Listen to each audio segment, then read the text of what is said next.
103rd, hard thrower, swings through a couple balls, then fights one off, gets a ground ball, almost 100 miles an hour. You mean swung through 3 sliders in the dirt? Well, swung through 2 sliders In and the dirt. fouled off another one in Yeah. the dirt. Sort of expanded the zone. Right. And then chops the ball. And then it made contact Yeah. with a guy on third contact play. Desmond scored. Yeah. That at bat? Okay. That's one of them. You clap them up. I mean. Yeah. Hey, good job. He got the situational hitting. Yeah. Yesterday. I mean, at the end of the day, he succeeded, right? Right.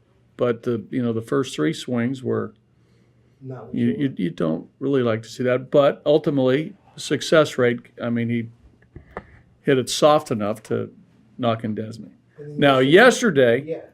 now that's a horse of a different color, Right. right? Right.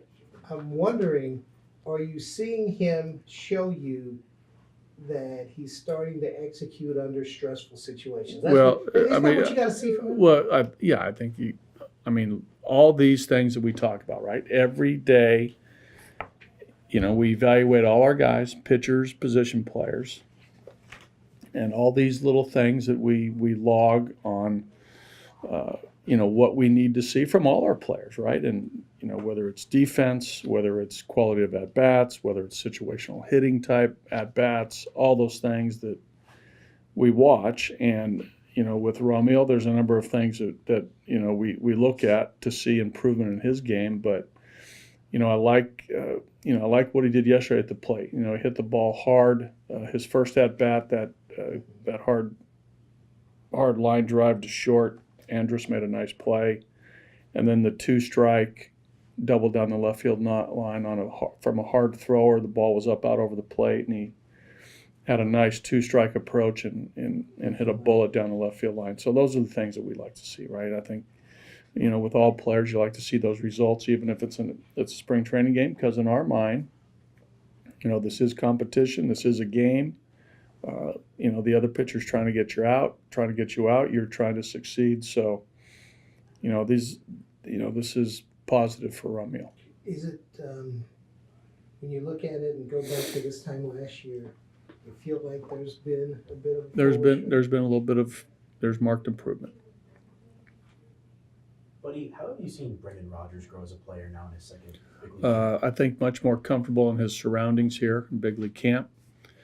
I think from physically, he looks to be a little bit more smoother moving around the diamond. I think comfort at second, short, and third. His actions, according to Stu, are improved and improving, which is a good sign. But he's got nice actions as a defender. What I've been impressed with from last year to this year is the quality of the at-bats. Even though it's spring training, we've only played 10 games, but he's laying off breaking pitches where I think last spring you might have saw him, swing at some breaking balls out of the strike zone.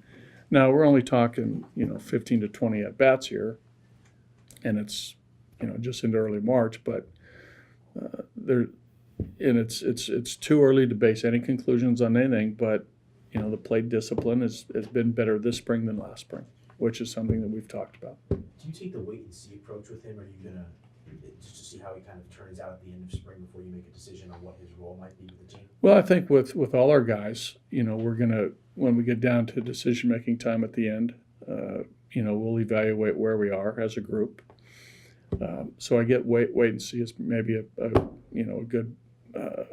good tag to use as relates to all our players. But with Brendan, he's a young guy with some things he has to clean up a little bit. But there's no doubt that how we're using him here, it's showing that he's getting closer to the big leagues, and these are things we've talked about. And his confidence is such where he feels he can play with anybody in the room, and he can play a big league game. Buddy, I know you've talked a number of times this spring about your catching situation, but I want to ask specifically about Tony Walters at the plate. Okay. The 170 average is less than he wanted, certainly. Yeah, no doubt. Do you see Tony bringing that up? Yes, And why? What makes you say that? because I think he's going to get more hits. Thank you, buddy. per at bats. And what makes you think he's gonna get more? I think the conversations that he's had with the hitting coaches and carrying that over into his work in the cage in the morning, what he does on the field in practice, and his limited number of at bats. He seems to be applying a consistent approach. Where I think Tony gets into a little bit of trouble, which he had his first couple of years of. He's a tinkerer, a lot of changes. It's sometimes on a daily basis. So we got to get Tony with a consistent approach every day. Stay with it. Be confident and convicted to what he's doing. And I think that will lead to more hits per at bats, which will lead to a higher batting average. And as a catcher, defensively, you love his athleticism. Yes. His game calling skills continue to improve as well, Yes. correct? Well, that's with experience. Yes. Yeah. I think Tony sometimes gets, he gets in the mindset of at times being too creative, and he doesn't need to be. There's he tries so hard, as you guys know, right? He wants to, do so well and really impress that sometimes he comes out of, some basic principles that you need to adhere to. So that's what we have to continue to work with Tony on. Thank you. You're welcome. Is that common among younger catchers? I thought. Yeah. I remember when Chris was here first. He was very creative back there. Yeah. Because you think you have to be, and a lot of times you don't. Like for instance, yesterday, in the ninth inning, were you there or did you leave? I was there. Did you split? I was back behind the backstop watching. So when Carlos Estevez was throwing the ninth inning, right? He was doing this, right? A lot of fastballs, and sometimes a catcher might think, man, we've thrown 3 or 4 fastballs in a row. I need to throw a slider here to trick this guy or surprise him. But dude, when you're throwing the ball like he was yesterday, Right. stay on the number 1. And that's what Nicholas did. Stayed with the number 1. Stayed with the cheese. Stayed with the gas. Just change your location. Yeah. I mean, Nick did a nice job of, hey, let's get the ball up. Let's blow this guy's doors off. And that's what he did. Didn't try to trick him. Right. You know what that was? Good old-fashioned hardball. Country. Boy, he was good yesterday. wasn't He was turning it loose. Yeah. 75. Nice, Pat. I mean, Winter Park, 75th. okay. Would Great. you pick 3 catchers? Doubtful.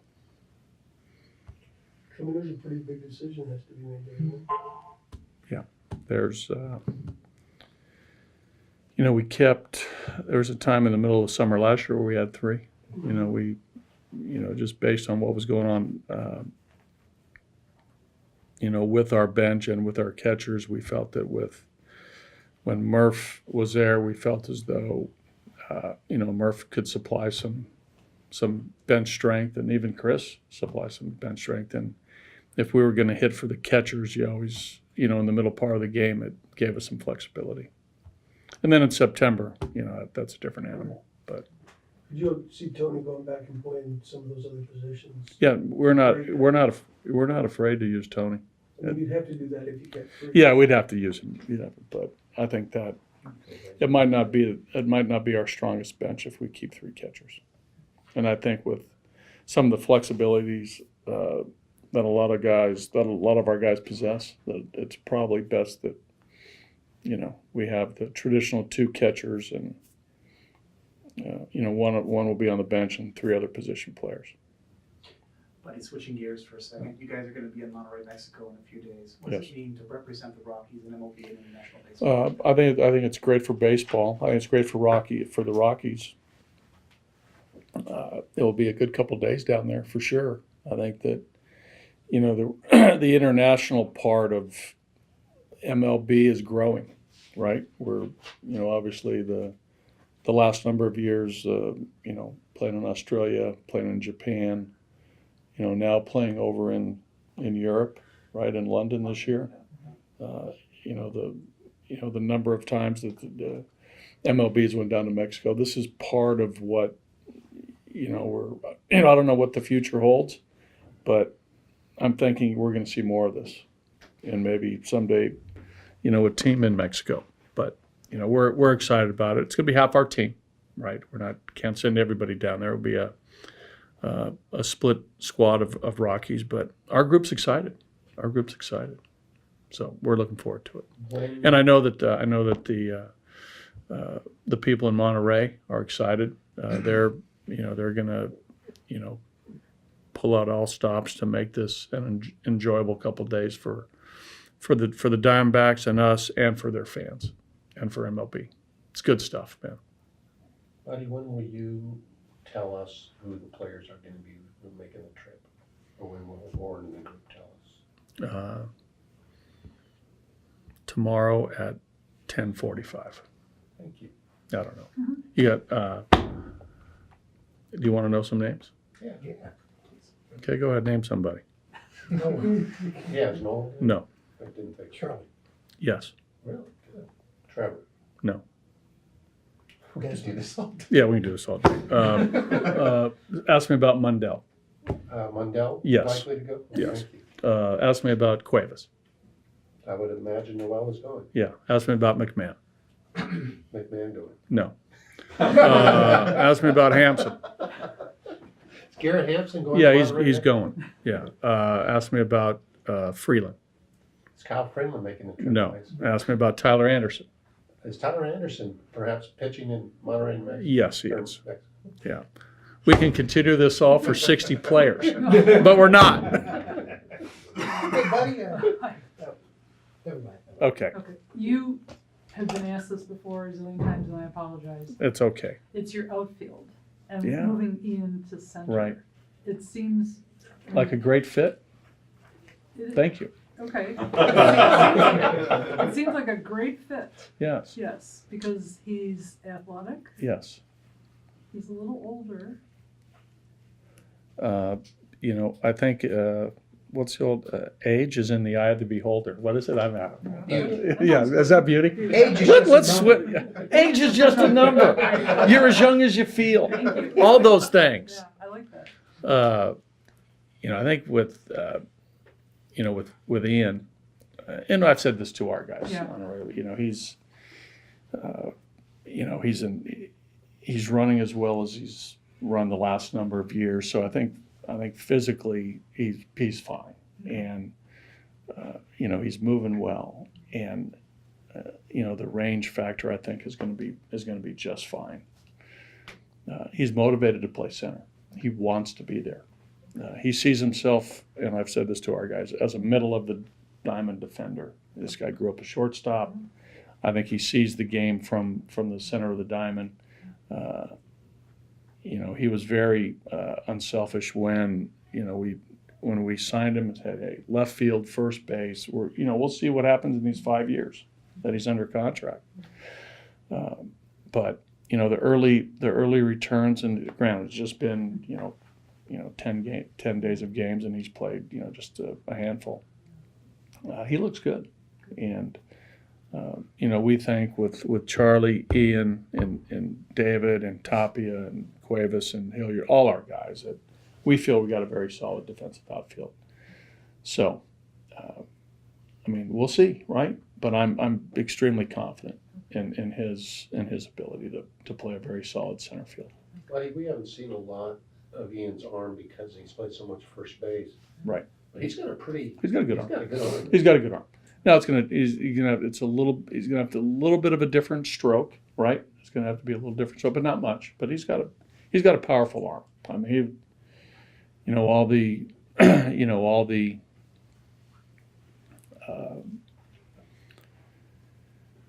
what do we call them? The best arm, best bunter, best curveball, all tools. When he was at shortstop for all those years, he was voted. He had the best arm in the National League. Yeah. He's got a cannon. Now it should translate to some level as a center fielder. Do you have to, because of his age, do you have to, would you play him as much in center, or would you maybe, Well, that's something we've talked about a little bit. Is he gonna grind out, I mean, even at any position, is he gonna grind out 155, 160 games like he has for a lot of his career? Yeah. 2017, he was banged up, but but I think with the number of our guys, him included, Murphy, Charlie, Ian, they might not,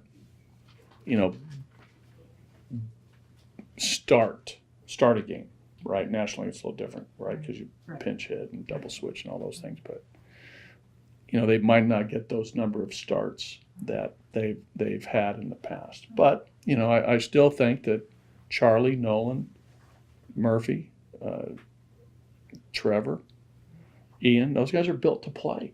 They're built as everyday players. Now, whether that's 140, 150, 135, we'll see. But in my mind, I think there might be a little bit of a number that might be less than what you've seen statistically along after their name. okay, thank you. You're welcome. Okay, great. Thank you. Thanks, guys.